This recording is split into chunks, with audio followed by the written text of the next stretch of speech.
మన రక్షకుడైన యాషోమేశ్వరి పరిశుద్ధ నామములో మీ అందరికి షలోం. ఈ ఉదయకాల సమయంలో మన ఇల్లు ఎలాగుండాలి అంటే, మన గృహము ఏ విధంగా ఉండాలి, ఎలా నడిపించుకోవాలి, ఎలా కట్టుకోవాలి, ఎలాగ దాన్ని సరిదిద్దుకోవాలి అనే కొన్ని మాటలు మనం ధ్యానం చేసుకుందాం. మొట్టమొదటిగా సువాసన గల ఇల్లుగా ఉండాలనేది బైబిల్ చెప్తుంది. యోహాను సువార్త 12వ అధ్యాయం 3వ వచనంలో మీరు చదువుకున్నట్లయితే. రెండవదిగా రక్షణ పొందిన ఇల్లుగా నీ గృహం ఉండాలి. నీ కుటుంబము, నీ రక్త సంబంధికులు, నీ తోటివారు ఎవరైతే ఉన్నారో వారు నీ యొక్క సహవాసంలోనికి రావాలి. అలాగే తండ్రి యొక్క సహవాసంలోనికి నువ్వు వెళ్ళినట్లయితే వారు కూడా చక్కగా వారి గృహాన్ని కట్టుకోవడానికి ప్రయాసపడుతున్నారు. మూడవది తీర్మానం చేసుకున్నటువంటి ఇల్లుగా ఉండాలి.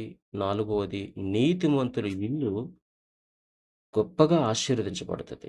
కాబట్టి నీ గృహము, నీ గృహంలో ఉన్నటువంటి నీ యొక్క బంధువులు ప్రతి ఒక్కరు కూడా ఎలాగుండాలంటే పరిశుద్ధముగాను, నీతిమంతులుగాను, యథార్థవంతులుగాను, పవిత్రులుగాను ఉండాలనేదే పరమ తండ్రి వారి యొక్క ఉద్దేశ్యమై ఉన్నది సహోదరుడా.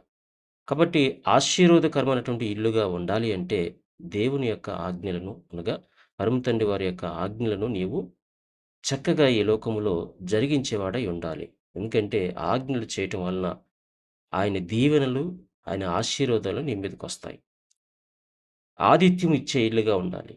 నీ ఇంటికి ఎవరైనా ఒక బంధువు రావచ్చు, ఒక స్నేహితుడు రావచ్చు.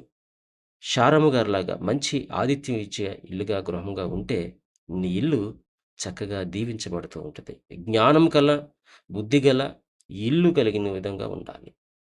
అలాగే యథార్థవంతులు ఇల్లుగా ఉండాలి.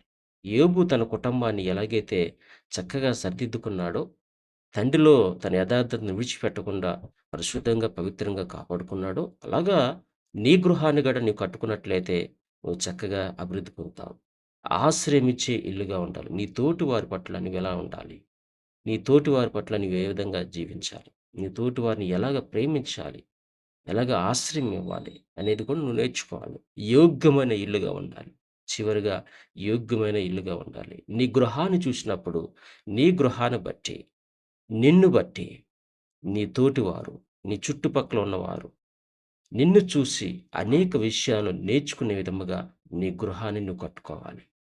అనేక మంది రక్షణ పొందాలి అంటే, ఒక వ్యక్తి మారాలి అంటే, నీ యొక్క గృహము, నీ యొక్క వ్యక్తిగత జీవితము, నీ పరిశుద్ధమైన జీవితము అనేక మందికి మాదిరికరంగా ఉండాలనేదే ఈ ఉదయకాల సమయంలో తండ్రి నీతో మాట్లాడుతుంటున్న మాటలు. ప్రియ సహోదరి, సహోదరుడా, నీ గృహము తండ్రిలో ఎలాగున్నది?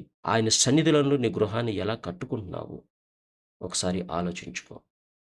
ఈ మాటలను బట్టి నువ్వు బలపడుతున్నావని, ఈ మాటలను బట్టి నువ్వు హెచ్చరించబడుతున్నావని, తండ్రి అయిన అదోనీవే పేరిటయు, మన రక్షకుడైనటువంటి యేసుక్రీస్తు నామములో మీ అందరికీ షలోమ్.